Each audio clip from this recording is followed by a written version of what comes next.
They came not to conquer but to erase. They did not drop bombs, they dropped silence. In one night they ended everything that could have been, our ships, our archives, our future. They thought humanity would fade without forward motion.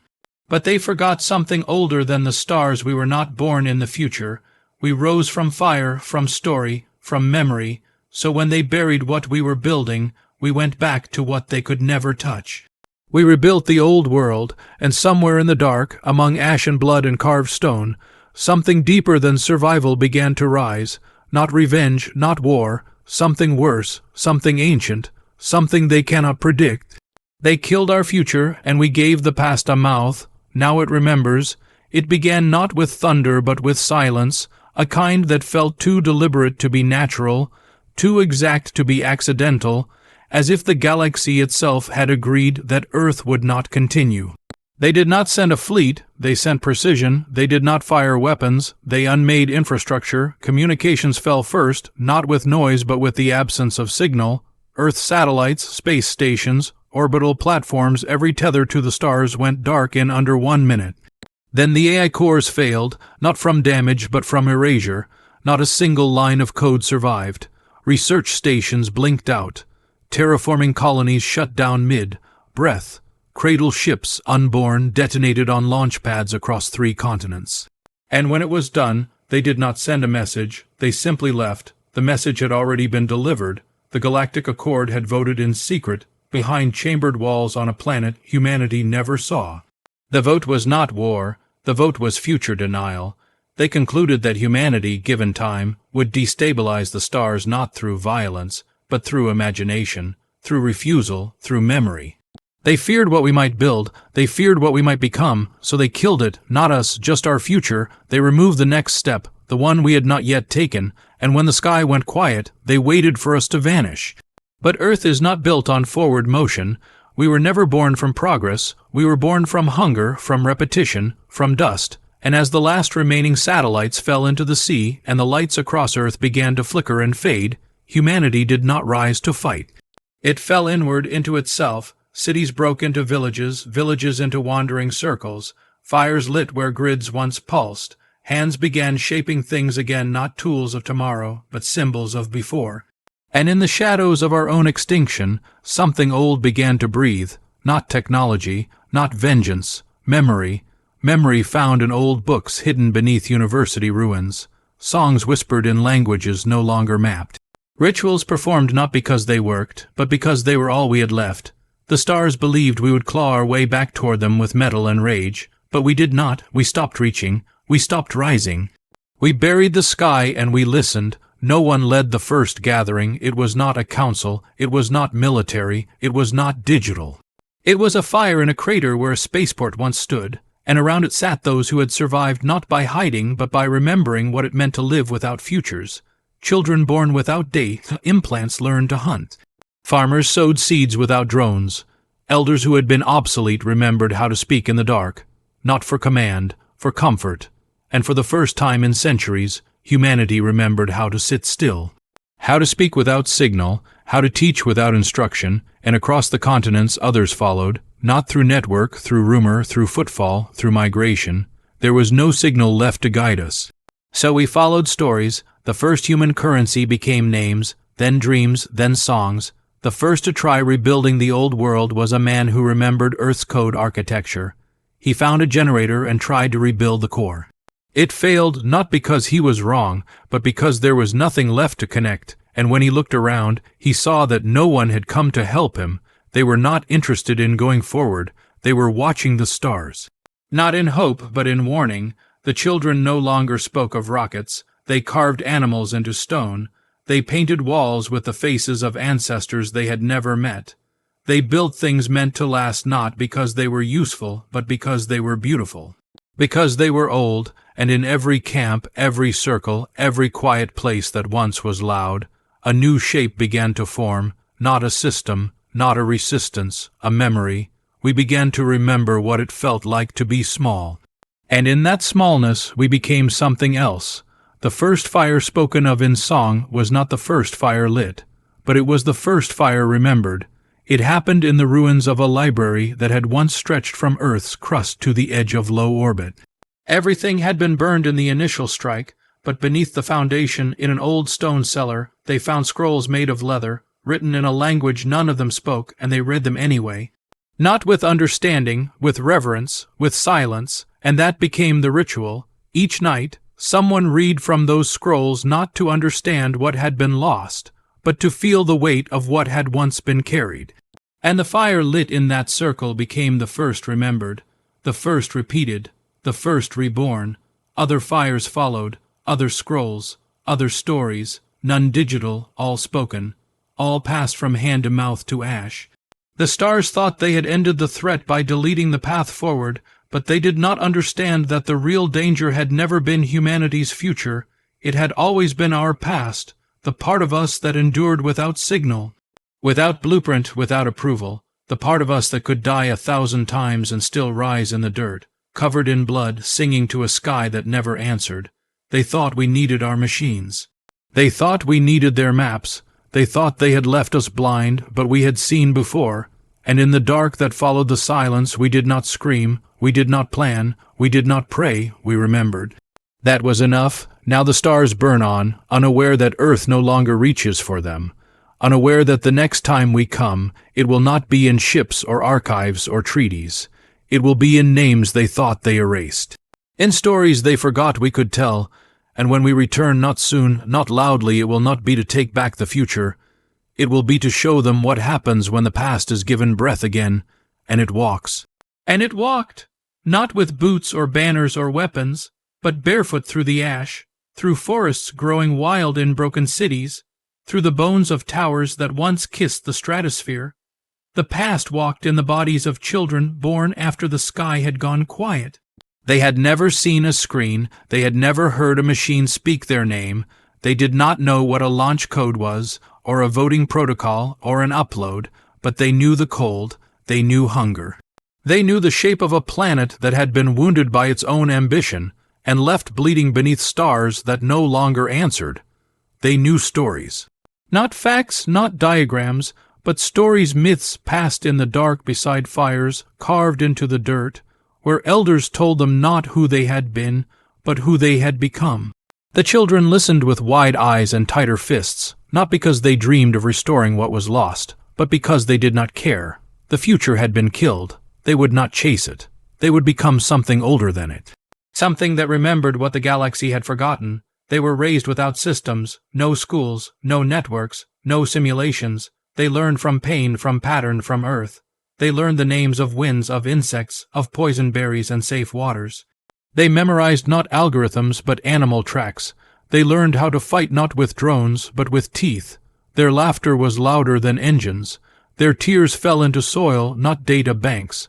And slowly, across what had once been cities and then became silence, they began to form their own shape. Not as soldiers, not as survivors, as something else. Something the stars had not calculated. The alien consensus believed humanity would either die or regress. What they never prepared for was a generation that would do neither, a generation that would reshape time itself by refusing to move forward. The children built things not for utility, but for meaning. Monuments of stone curved in spirals that mimicked forgotten languages, totems carved with faces they had never seen but somehow remembered, circles drawn into the ground that animals refused to cross. They carried symbols on their skin not for fashion but for protection, symbols that had no digital signature, yet machines left buried in Earth's crust began to fail near them, unpowered, unexplained. Unwelcome, a child's lullaby once caused an alien listening post on Saturn's ruined moon to shut down without error. The stars took it as coincidence, Earth took it as confirmation, the past was awake. And it had found a voice in those who had never known silence as anything but natural. In the far north, where snow fell without schedule and wolves walked without fear, a group of children built something the elders did not understand. A tower, not tall, just high enough to see where the stars no longer blinked. They built it with stone, sweat, and names. Every stone laid was named after someone who had died in the unmaking. When they ran out of names, they used the stars. Not the ones above the ones erased from the sky. Their teachers told them the names would have no power. The children disagreed. When the tower was complete, birds stopped nesting in it. Insects refused to crawl across it. It made no sound, emitted no light. But every child who stood at its top claimed they could hear something, not a voice, but a remembering, a breath. The same breath Earth had taken when the stars left it to die. There were no leaders among them, no governments, only story keepers, the ones who could hold more memory than pain. They were chosen not by age, but by endurance, the ability to walk through ruined cities and not weep, to touch scorched walls and not forget. They carried no weapons, they carried words, and when they spoke the children listened, not because they were forced, because the words felt like fire, some story. Keepers went mad, not from grief, from proximity. The closer they walked toward what had been erased, the heavier their dreams became. One child, a girl who never gave her name, wandered into a crater where an orbital terminal had once connected Earth to the galaxy. She stood there for 3 days. On the 4th she emerged, carrying nothing but dirt in her palms and a sentence carved into her arm. The letters made no sense, but every elder who saw them wept, because it was not a message. It was a memory, not hers, the planet's. The galaxy had built its power on the assumption that history was linear, that forward was the only direction that mattered. They saw Earth fall and assumed we had gone backward. But we had gone under, into soil, into story, into grief deep enough to rewrite how time moved through us. And in the children, time began to curve. They had no knowledge of hyperspace, but they could walk paths no satellite could track. They spoke to one another in silence, not through mind or chip, but something older, something inherited, something unspeakable and undeniable. When one child fell ill in the east, another in the west began to cough. When one child dreamed of fire, others drew it in the dust. The elders called it resonance. The children called it nothing, it simply was. Aliens who passed near Earth's orbit did not see cities, they saw dust. Trees, ruins, they logged it as post-collapse, a dead world, nothing to fear, but some noticed the patterns, symbols drawn into crop fields that no one cultivated, structures that aligned with constellations no longer present, fires that burned in exact rhythms over decades, and children, always children, watching from the shadows, not curious, not afraid, just present, unblinking, waiting. The council dismissed the sightings as hallucinations, remnants of war trauma. Earth was done, Earth had no future, but some began to whisper of another possibility, that Earth had chosen something worse than resistance. It had chosen to become myth, and the children were its first storytellers. But every myth must have a mouth, and the first voice to speak for Earth did not arrive with thunder or decree. She walked alone, barefoot across roads that no longer remembered their destinations, moving through ghost towns where street signs hung crooked and time had collapsed under moss and silence. No one followed her. No one guided her. She carried no pack, no food, no weapons, only a shawl made of old machine cloth and a satchel filled with names. Her name was never written, never spoken, but the ones who heard her voice later would swear they had known it their whole lives.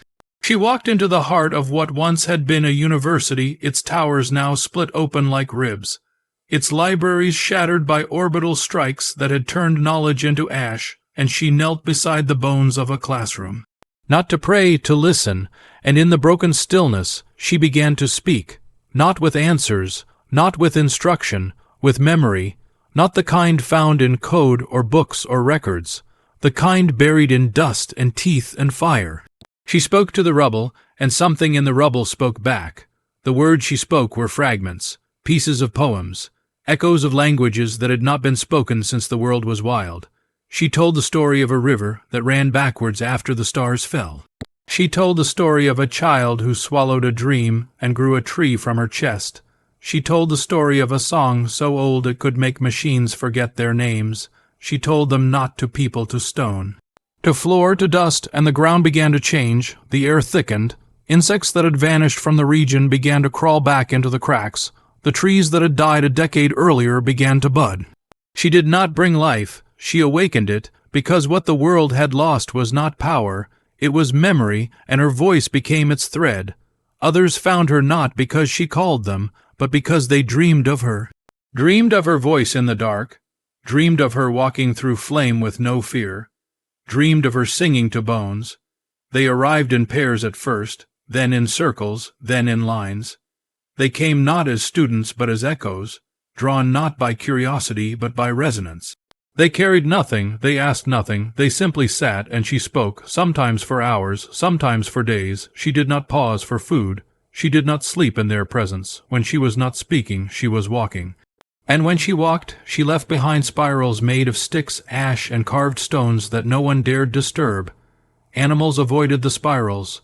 Rain did not fall inside them, and those who sat inside the rings reported strange visions, not hallucinations, not dreams, but ancestral memories. A boy from the southern marshes sat in one for 4 hours and woke up knowing the name of every extinct tree in his region. A girl from the east began to write in an ancient tongue no one recognized, but every elder wept to see. The council beyond the stars had never planned for this. They had destroyed Earth's voice, but now Earth had found another. And this one was not loud, it was permanent, she was not a leader, she gave no commands. But her presence marked change, her stories became currency, villages began to barter not with food or tools, but with remembered verses. A family could trade shelter for a single line of a forgotten story. Entire communities relocated to ruins she had visited, believing the memory in the stones would protect them, and in time others began to speak, not like her, not with the same weight, but with the same rhythm. Children began to chant her verses in their own accents. Elders began to paint the faces of her stories onto their walls, and wherever her words spread, machines left buried from the old world began to flicker, not reawaken, but shudder, as if sensing a language older than programming. One drone unearthed from a crater began to emit static when brought near her spiral symbols. The static, when amplified, formed patterns. When visualized, those patterns resembled ancient Terran cave paintings. The symbols she left behind did not store data. They released it, not as logic, as memory. The stars watched from far above. Their probes returned images of Earth's continued decay. They saw no signals. No satellites, no power grids. They declared the world null. They did not understand that what they were seeing was not death. It was transformation. Earth had ceased to be a participant in their timeline. It had become a gravity well of memory. The woman they had never seen, never named, was not building anything measurable. She was awakening something immovable, the past itself, a kind of history that did not need records. A kind of voice that could move without air, without tech, without permission. One night, under a sky where no constellations were recognized, she sat by a ruined rail line and told the story of a bird that learned to sing by drinking lightning. No one understood what it meant, but a fault line beneath her cracked open at sunrise, revealing a buried vault from the pre-collapse era, untouched. Inside was not a weapon, not technology, just a circle of masks carved by hand, each with a different symbol. When villagers put them on, they could not speak, but when they danced, machines across 100 kilometers glitched simultaneously. Their rhythms became interference, their steps became signal, silence became message. The masks were not tools, they were memory given shape, and memory, it turned out, could corrupt the future more than any weapon. Her voice was not archived, but it traveled. People began to say she had been seen in places no one could reach, that she had spoken to trees and rivers and ghosts, that her words healed the blind and silenced the cruel, that the stars began to dim where she passed. These were myths, or maybe not. It no longer mattered. Because the voice had done what machines could not. It had made Earth speak again, not in binary, not in broadcast, in story. And now the children of the ash had something more than fire. They had meaning. And with meaning, they would not return to the stars as engineers or soldiers. They would return as myth. They would return as myth, but not yet, not soon, not with engines or embassies or coded transmissions. Earth had stopped sending anything. No signals, no beacons, no probes. The last radio towers fell without resistance, their spines eaten by moss, their antennas claimed by birds who nested where voices once flew. Deep space transmitters once capable of calling out to the stars now served as foundations for stone circles built by hand and memory. Our last satellites drifted in silence, not because we could not replace them, but because we chose not to. No more reaching, no more pleading for inclusion in the galactic network that had erased us. We did not ask to be reconnected. We did not repair the relay stations or rebuild the long-range dishes that had once whispered our location to the void. We buried them, we turned them into tombs, and around those tombs we danced, not to be seen, to be remembered by those who never asked to forget, because it was never about silence, it was about choosing not to speak to those who had stolen our voice. And the stars kept watching, expecting something else, expecting us to rebuild, to rage, to claw back toward relevance. They had watched thousands of species fall and crawl their way back into the galactic fold, always begging for restoration, for trade, for peace. But Earth did not beg. Earth did not move, Earth did not answer. When emissaries passed nearby, they found no landing zones, no welcome lights, no cities to approach. Just overgrowth and symbols and occasional towers built by children who stared back without blinking, their faces painted in patterns that did not match any known culture. Some scouts tried to land anyway. They were not stopped, they were simply changed. One team landed near the remains of Old Delhi and never returned. A second tried to contact an ash-covered commune in the southern valley. Their ship left again a week later, but its crew never spoke another word. They lived, but they did not remember who they were, their minds filled with images of stone and fire and voices that did not match any dialect the council could translate. The ship was quarantined.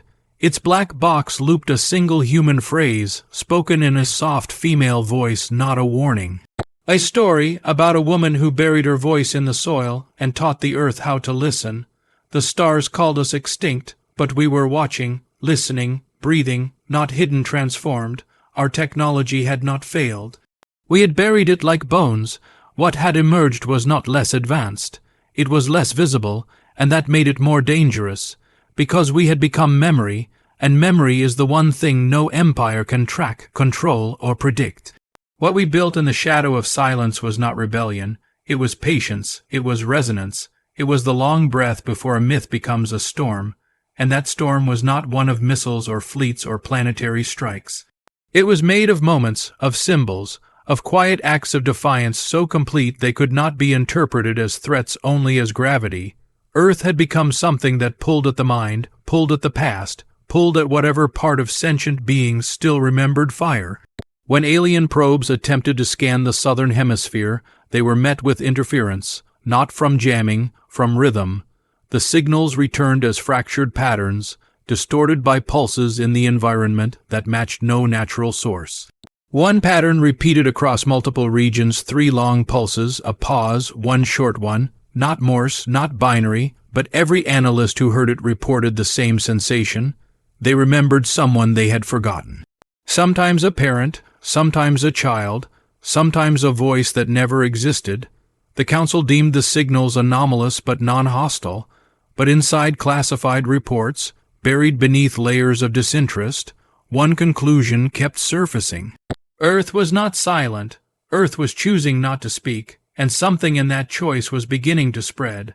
Across forgotten outposts on distant moons, humans who had survived the fall and fled now began to dream in voices not their own. They felt the pull of home not in coordinates but in pulse. They returned not in ships but in stories. One old engineer rewrote the wiring of his sleeping pod into the shape of an ancient Terran glyph without knowing what it meant. A child born on a mining vessel drew spirals in the dust and claimed someone on Earth had taught her. The silence we had sent out was not empty. It was seeded with memory, and memory, once planted, grows in places it was never meant to. We had stopped reaching, and yet the stars were beginning to remember us anyway. We had stopped reaching, and yet the stars were beginning to remember us anyway. Not because of messages, not because of war. But because people had started waking from dreams they did not understand, dreams of firelight, of forests blooming over steel, of children with eyes that did not blink and symbols carved into stone that glowed only when remembered. These dreams came first to those who had once called Earth home but no longer knew what home meant. Survivors of the purge, engineers lost on derelict fleets, drifters in deep orbit stations left unsupplied after Earth fell silent, they had all moved on, or tried to. But the silence was no longer still. It pulled at their bones, not like gravity, but like grief. One by one, they turned their ships toward the origin of the ache, not because they had reason, because they had nowhere else to go. The galaxy marked them as defectors, Earth called them home. The first was an old destroyer, half rusted and long forgotten, wandering the fringe like a graveyard animal. Its captain had once led a defense fleet during the collapse, but had been forced to flee when the orbital codes failed and Earth stopped listening. He had not spoken aloud in years, but the silence inside him had changed. He began humming a melody he did not know. His crew followed suit, some whispering stories of fire and circles, of spirals etched into metal hulls by unseen hands. The destroyer drifted through ghost systems, gathering others. Not ships, people, disconnected, fractured, all of them remembering things that had never happened, or maybe had happened before the sky was born. They carved symbols into the walls of the ship. They placed small stones in the ventilation grates. They held vigils around a makeshift fire forged from heating coils, even though it served no practical purpose. They said they were going home. They did not mean Earth as it had been. They meant Earth as it had become. By the time the destroyer reached orbit, it no longer answered standard hail.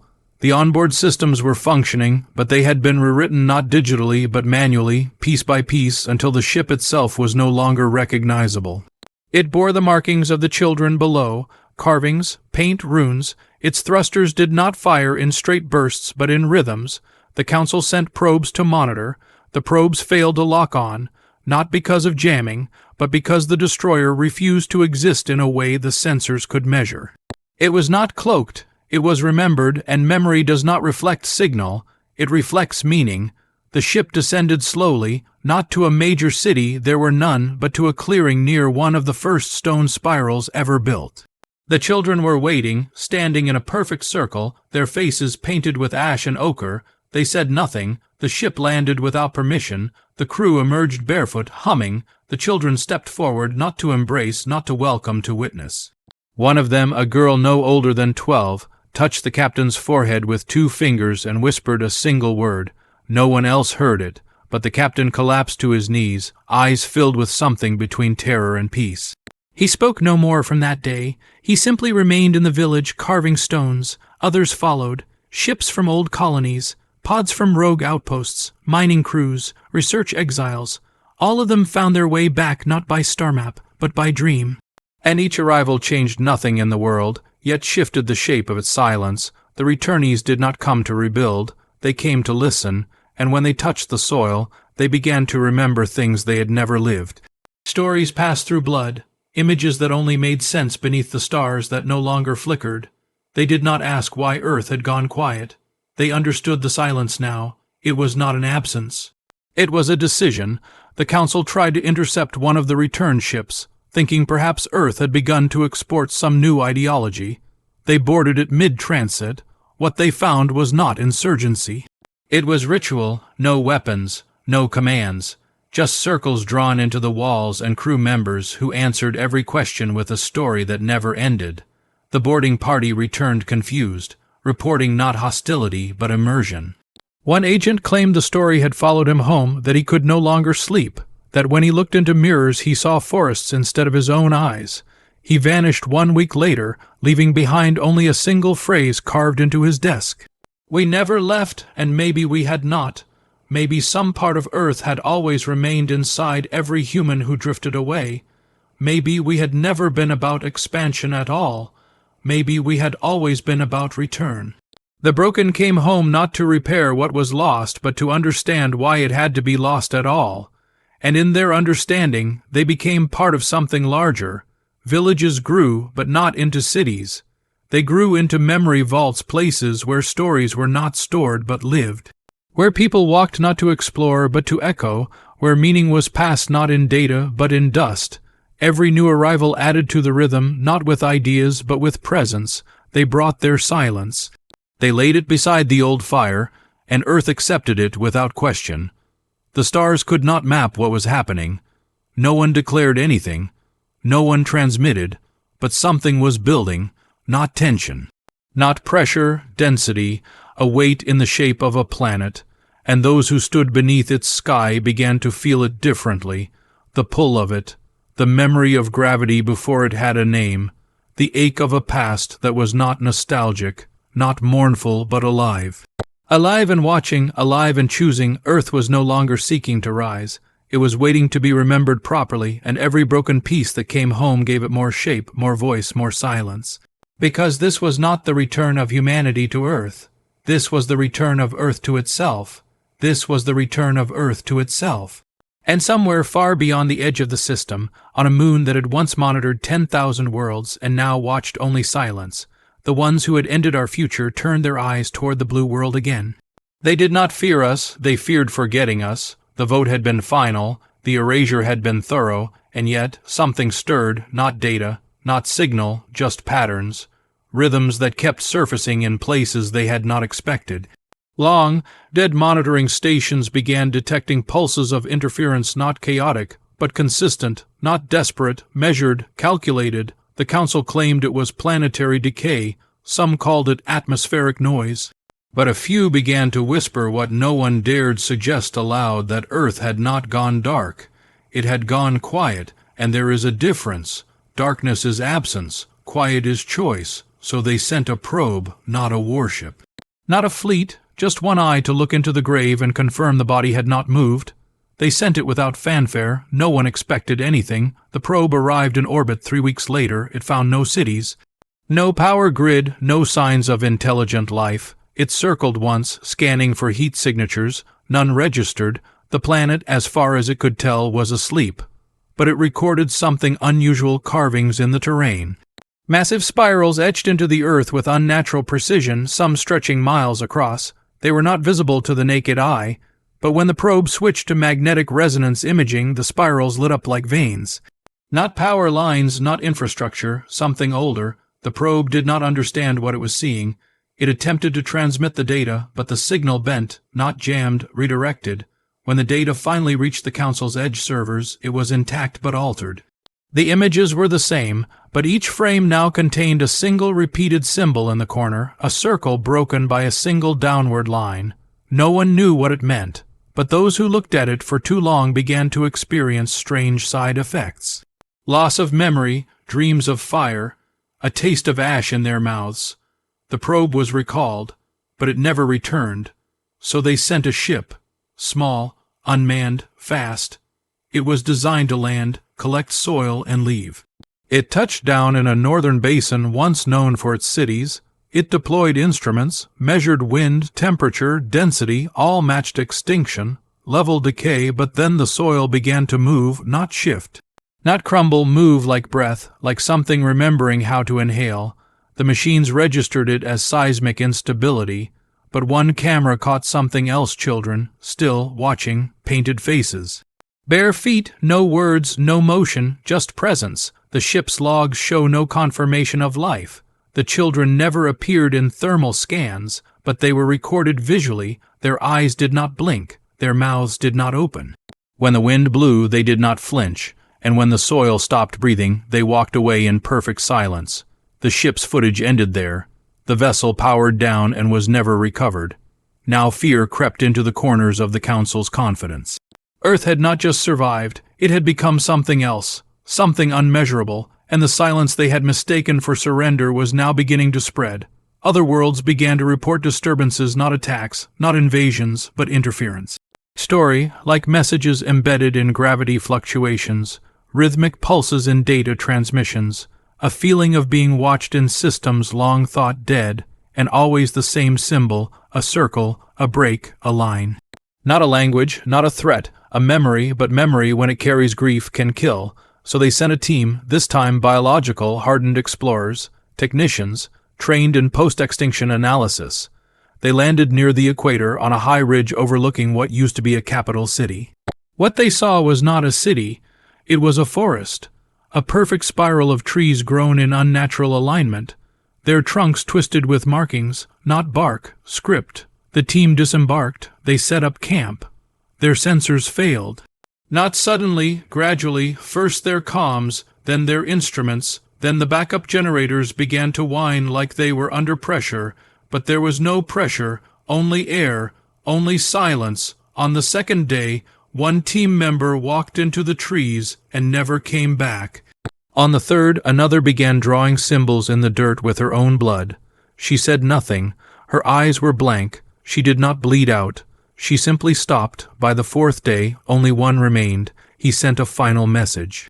It contained no audio, no request for help, just a single line of text. It is not dead, it is waiting.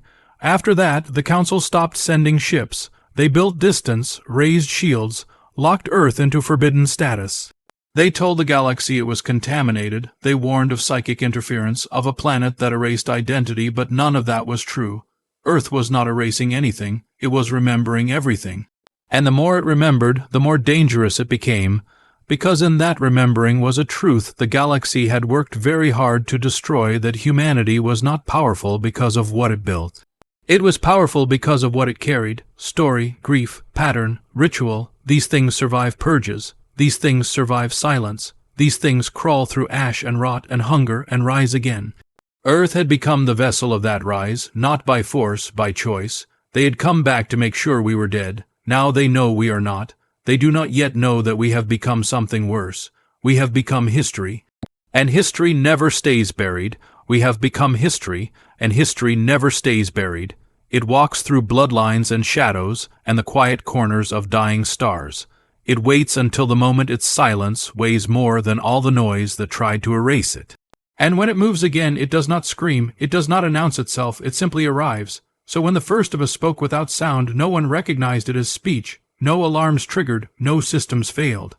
No languages decoded, only the dreamless began to dream again, only the unbroken began to shiver.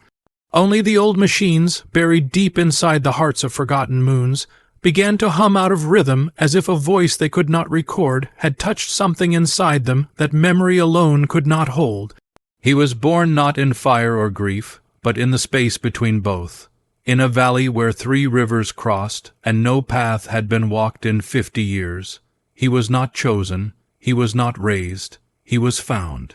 They say his mother gave birth in silence, no scream, no breath, just the slow rhythm of a drum played by children too young to understand what they were welcoming.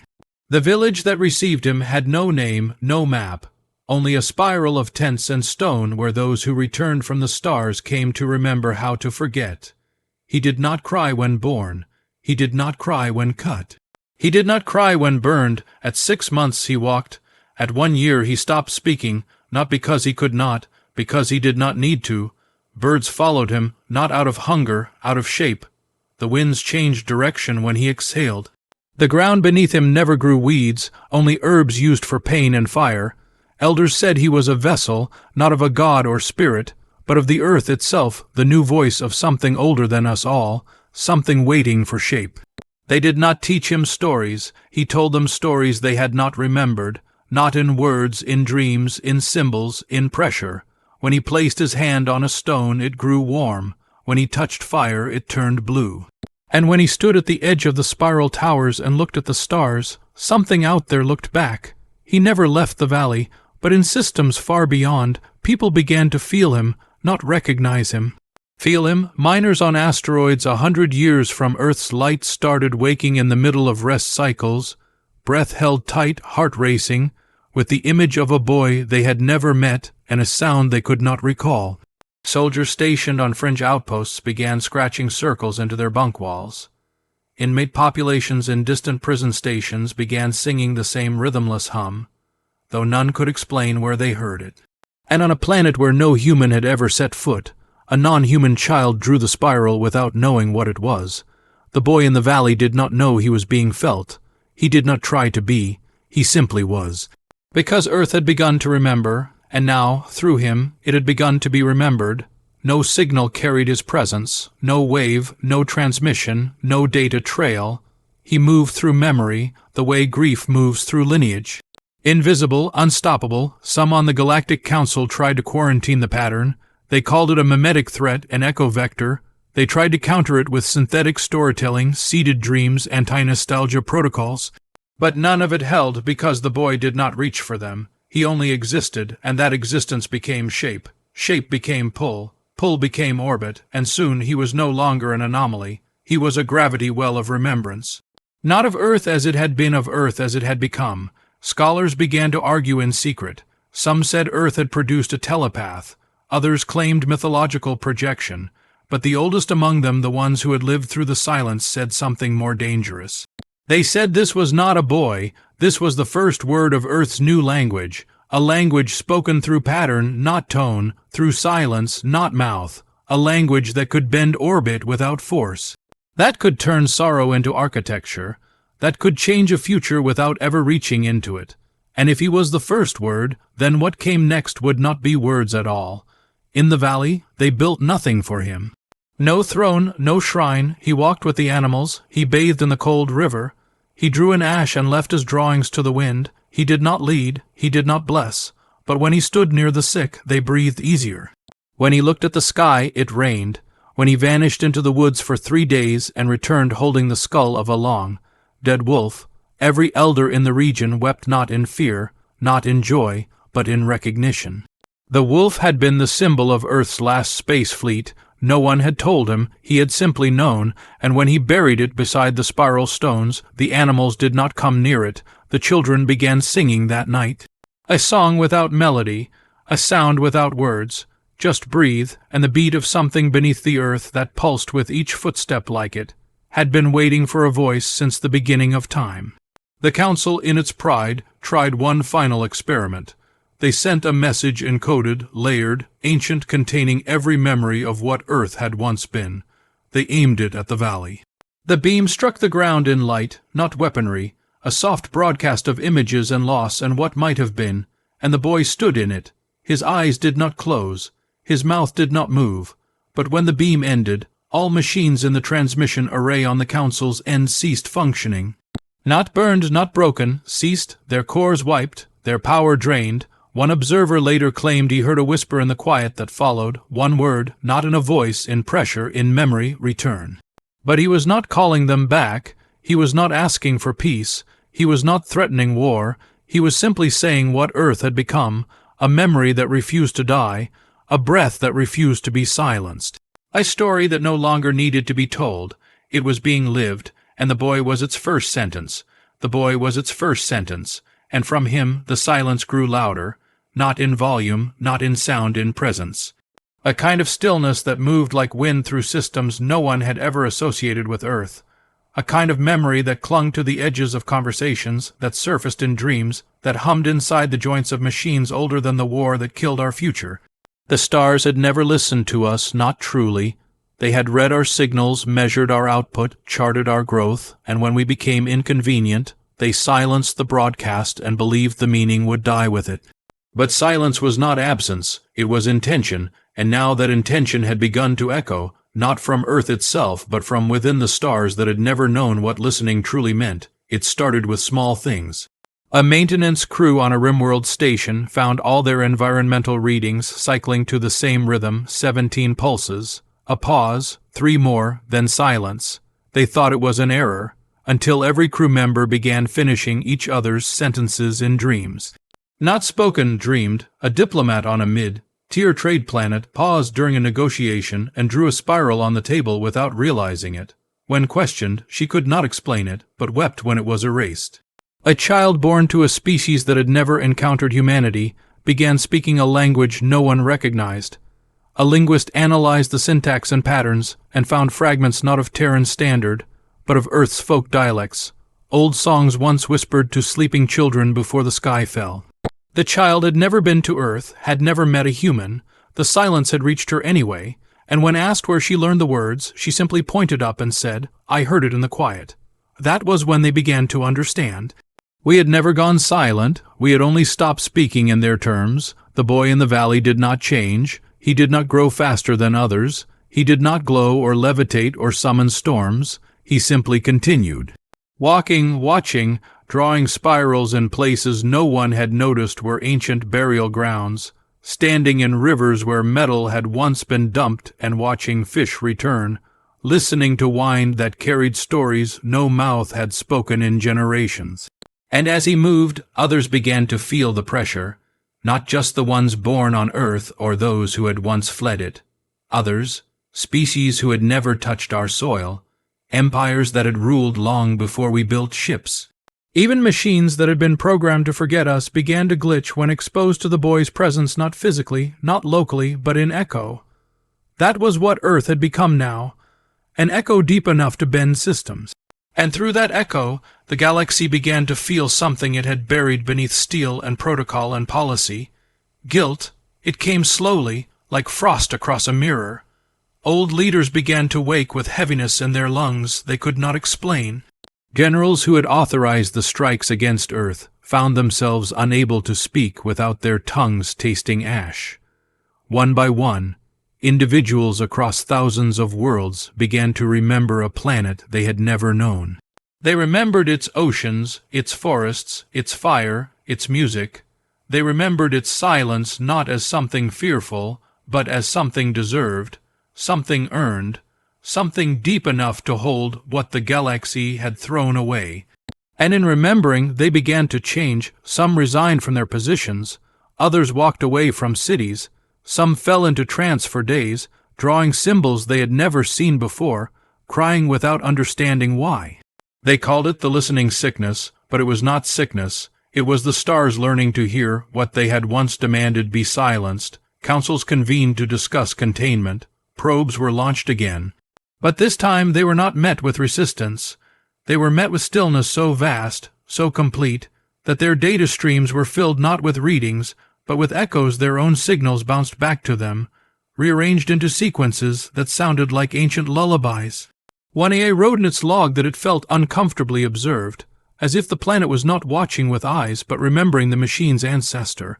On the outer rim, an alien poet recited a piece no one had ever heard, in a language unknown, and when asked where it came from, she said, "It arrived between heartbeats." That poem was later decoded.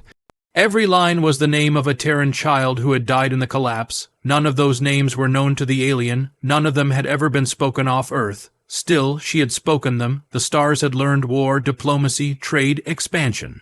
But they had not learned silence, not this kind, not the kind that watches, that remembers, that reshapes meaning. Earth was no longer participating in galactic time. It was bending it, making the present curve back toward the grief it never released. And through that curve, the galaxy was beginning to fracture not in conflict, but in conscience. Those who had ordered Earth's death now sat in rooms they could not exit, unable to sleep, surrounded by the scent of rain they had never known. Others began to seek Earth, not to rule or repair, but to confess. They brought no weapons. They carried only stories. They came in small craft and wept before anyone greeted them. They stood in forests and placed their palms to the bark. Some returned to their ships changed, others never left. The Council feared the silence now, not because it destroyed, because it revealed. It turned every listening device into a mirror. It showed the stars what they had become. It showed them what they had buried, and in doing so, it made them remember us not as a failed species, not as a threat, but as the thing beneath their own breath they had forgotten, because Earth was not broadcasting its myth. Earth was becoming it, and the first sentence had grown into a paragraph of presence so vast it could not be denied. He did not command, he did not plead, he simply existed, and that was enough to teach the stars what we had always known. That silence is not emptiness, it is patience, and now they were listening, but not all could bear what they heard. Some tried to turn away, drowning the silence beneath the artificial rhythms of empire, behind walls of metal and ritual and the careful machinery of forgetting. Yet it followed them not like an accusation, not like vengeance, but like breath. It sat in the corners of their vision, behind closed doors, beneath the skin of old protocols they had written to keep grief out, and among them, scattered across the edges of the galaxy and buried in the bones of its machinery, were the ones who had never truly left Earth behind, the ones who had ordered the fires, the ones who had stood still as the voice of a world was cut, the ones who had pressed no buttons at all but watched it fall in silence and said nothing because silence was easier than guilt. These were not monsters. They were officials, soldiers, observers, neighbors, not cruel, just complicit, and now they were being remembered not by the world they erased, but by something inside them that had survived what they had done. One of them was a systems architect on a floating archive over the 7th moon of Thurin. She had once designed the targeting arrays that tracked Earth's atmospheric defense layers. She told herself for years it had been an abstract task, numbers and frequencies, nothing personal. But one night she woke unable to breathe, not from illness, from air that tasted like smoke. Her quarters were clean, her filters untouched, and yet she smelled the burn of Terran soil, the iron scent of ruined cities, the sharp trace of forests turned to memory. Her hands began to tremble when she approached the interface. Her dreams no longer showed code, they showed rivers, the eyes of children, and symbols drawn in ash. She took leave and did not return. Days later, a transport pod was seen drifting into unmonitored space, its course unregistered, its pilot silent. It was last detected near the edge of the Sol system, heading toward Earth at sublight. She had not spoken her intent, she had only remembered, and Earth had felt her coming. Another was a diplomatic analyst stationed on a rotating platform above a neutral colony. He had studied the war, had archived it, had spoken often comfortably about the extinction of Earth's relevance. He had sat on panels and repeated that humanity's collapse had been strategic, necessary, even moral. But something changed when his son was born. The child cried in silence, not noise silence. Why died still. The medical staff found nothing wrong. But whenever the boy was alone, he hummed, barely audible, always the same 3 notes. The analyst did not recognize them at first. Then one day, walking the corridor outside his suite, he heard those 3 notes played back through the ventilation system. Not by the child, by the air. He froze. He knew that sequence. It had been part of a distress signal Earth had broadcast in its final days, one that had never been answered. It had not been recorded. It had not been remembered. Yet here it was, in his child's mouth, and in the bones of the station. Something in him cracked. He withdrew from his post. He stopped speaking publicly, and then he left entirely. Where he went, no one could confirm, but one deep space survey drone detected a small vessel descending over Earth's twilight hemisphere 3 weeks later. No beacon, no reply, just a landing and silence. Others followed, not in fleets, alone, quietly. Some came in old scout ships built before the fall, ships that still bore the rust of war and the names of officers who never left the orbit of Earth. Some came by foot, descending through systems in hand, built pods with no weapons, no demands, and eyes hollowed by memory. These were not pilgrims, these were not messengers, they were the broken, the ones who could not forget. Some had given the orders, others had only obeyed, but all of them had felt it, the return of Earth's presence, the shift in silence from absence to gravity, and it pulled them back like gravity pulls a falling star, not to crash, not to burn, but to surrender. Not in penance, in understanding, because what Earth had become was not a nation or a resistance or a cause. It was a mirror, one they had tried to shatter, one they could no longer avoid. When they arrived, no one greeted them. No lights flared, no announcements were made, the valleys remained quiet, the forests watched, the boy who did not speak did not appear, but the silence deepened, and each who returned felt it in a different way.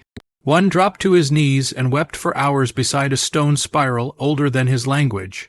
Another wandered into the rivers and was never seen again, though the water level rose as if welcoming something home.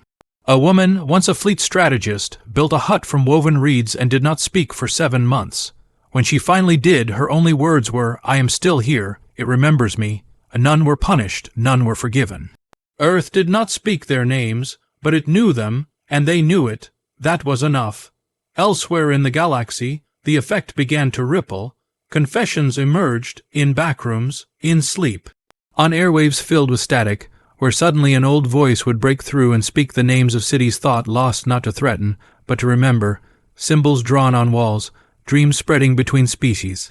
Some cultures who had once celebrated the silence of Earth now held vigils in its honor, unsure why they mourned, only knowing that something vast and human had not died, it had changed form, and in that new form it now lived within them.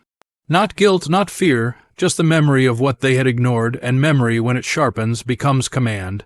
The ones who could not forget did not become prophets. They became soil. Some planted seeds where no crops had grown in generations. Others sat in circles with children who asked them nothing and offered nothing but presence. Stories were not told aloud. They passed through touch, through breath, through rhythm. And though Earth did not speak to them, its silence pressed against them like a tide. They did not resist it, they became part of it, and through them, something deeper began to awaken, not vengeance, not revolution, but weight, the weight of being known again, the weight of being felt. Because Earth had never needed to speak again, those who had tried to erase it were now returning on their knees. And Earth, unchanged, unmoved, simply listened. Excellent. Below is Chapter 10 of your cinematic HFY Saga, They Killed Our Future. So we built the past again, written as a single, uninterrupted paragraph of over 1,500 words, continuing seamlessly from Chapter 9. This final chapter completes the emotional and mythic arc. Earth's long silence culminates not in revenge, not in forgiveness, but in something far older and harder, remembering forward. The myth of our fall becomes the future for those who tried to erase it. Chapter 10, we did not forgive, we did not forget.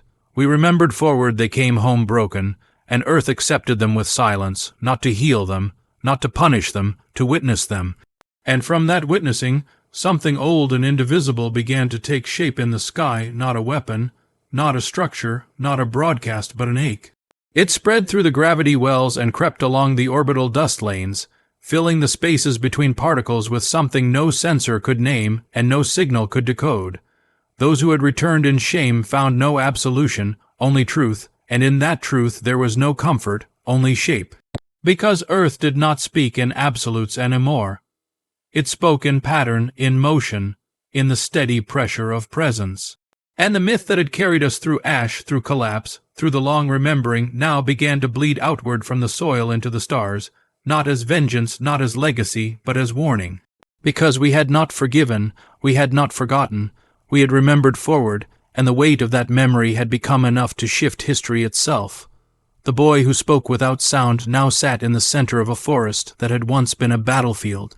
Trees had grown around the iron bones of tanks and broken walkers, wrapping them in bark, sealing them in vines. He did not speak, he did not lead, he simply listened, and the world bent toward him, not as a servant bends to power, but as gravity bends to mass. Around him, the villagers who had once known only survival began to gather, their skin painted in spirals of ash and soil, their hands rough with the labor of building what could not be measured.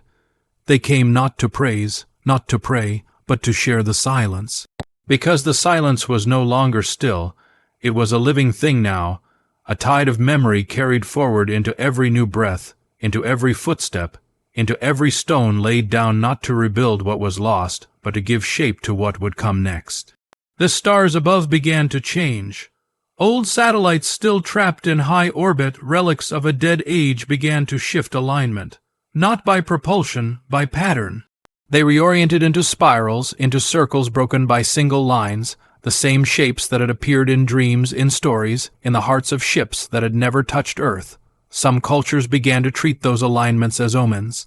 Others called them curses, but across the galaxy, one truth became harder and harder to deny. Earth's silence had become the loudest force in known space.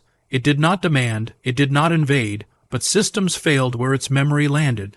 Dreams changed, songs turned, machines halted in rhythm, and those who thought they had ended us began to speak of us not as extinct, but as unyielding, because we had done what none of them thought possible.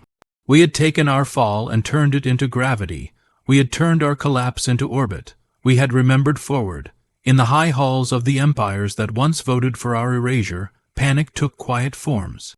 Meetings held without minutes, codes rewritten in shadows, training protocols adjusted to prepare for an enemy that did not fire, because they could not understand us anymore. We had become illegible. Not in language, in purpose, a species that no longer built cities or fleets or colonies, a species that did not trade, did not negotiate, did not retaliate, a species that did not rise from ashes to rebuild, but had stayed in the ashes and woven something deeper.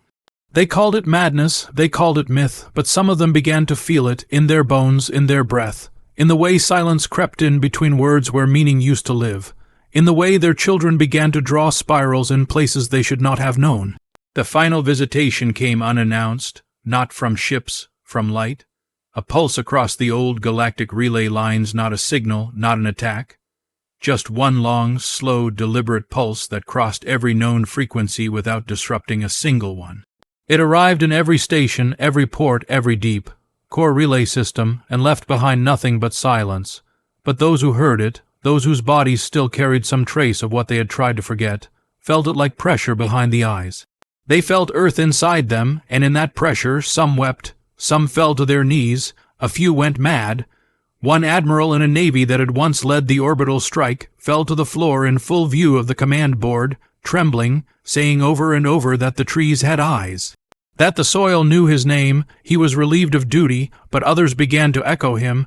The myth had become personal, it had grown teeth, still, we did not answer, still, Earth sent nothing, no message, no image. No threat, only silence so deep it turned planets inward. On moons where humans had never walked, stories of Earth began to circulate, not facts, not records, stories, tales of a world that had swallowed its own end and risen not with weapons but with weight. A place where memory itself lived in the ground, where a child could touch fire and not burn, where the trees bent their leaves to hear breath. Some species banned such stories, others treated them as infection. But none could stop the dreaming, none could unhear the silence, because it was not just Earth's, it had become theirs too, shared, lived, unforgiven, and so they began to arrive. Not in armies, not in fleets, but in single ships, in worn pods, in handcrafted vessels made from guilt and bone and grief. They came not to conquer or to ask for peace. They came to understand, and Earth allowed them to land, but offered nothing.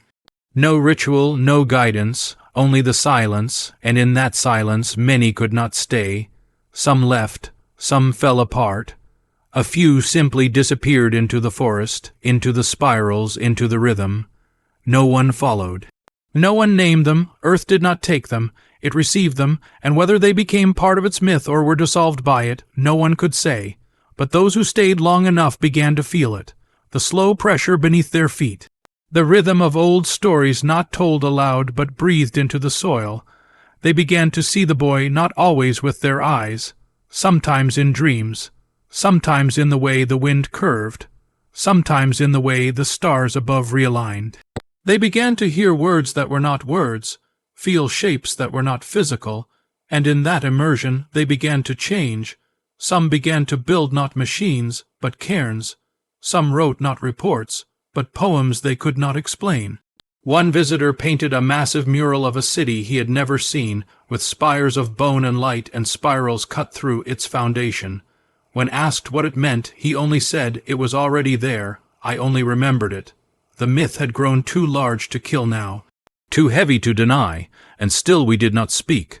Still we did not rise. We had no anthem, no broadcast, no flag, only the story, the shape, the gravity, the past remembered forward. And those who once thought they ruled the galaxy now carried us in their sleep, in their systems, in the walls of their ships. We had become a pressure no war could erase, a weight no lie could lift. Because we did not forgive, we did not forget. We remembered forward, and in doing so we taught the stars a new truth, that survival is not strength, that silence is not surrender, that memory is a weapon deeper than fire, and that even when the future is stolen, humanity will build the past again until it becomes the future once more,